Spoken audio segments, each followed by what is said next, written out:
instead of focusing on so many things like Martha was, we need to focus on the one thing God really wants from us. You know, the Pharisees had the ability to make the simple things complex. They took God's simple law and they added 613 regulations to it. They cluttered up Christianity. And again, Jesus said it all can be reduced to that simple principle: love God with all of your heart and love others as yourself. You're saying, wait a minute, Pastor, that can't be all there is to it. Well, what about the issues like forgiving other people? What about issues of living a moral lifestyle? What about not letting anger take hold of your life? What about not being caught up in greed and materialism? What about all of those things? Are you saying God doesn't care about those things? Well, of course he cares about those things. But all of those issues can be traced back to the condition of our heart. It's all a heart issue.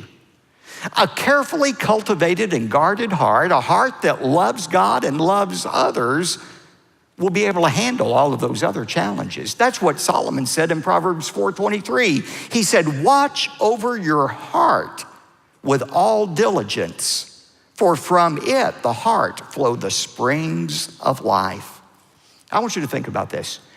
Every issue you're facing right now in your life ultimately comes back to a condition of your heart. Whether you allow worry to consume your life will be determined by whether you have cultivated a fearing heart or a trusting heart.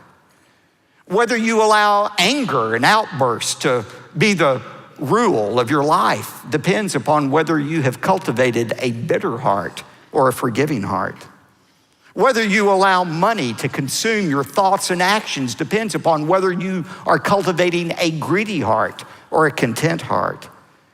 Whether you fall into that trap of immorality that Satan is setting for you right now depends upon whether you have cultivated an adulterous heart or a pure heart. You see, we Christians get it backwards.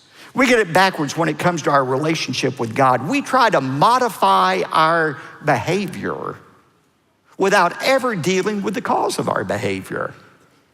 We get into accountability groups to try to break our addictions. We cut up our credit cards in order to get a handle on our spending. We get medication to deal with our anxiety. And none of those things is wrong, but they never deal with the root problem. So Christians don't ever, it seems, find any permanent victory over greed or immorality or worry. We need to deal with the root issue. Remember, the essence of discipleship is a changed life that comes from a transformed heart.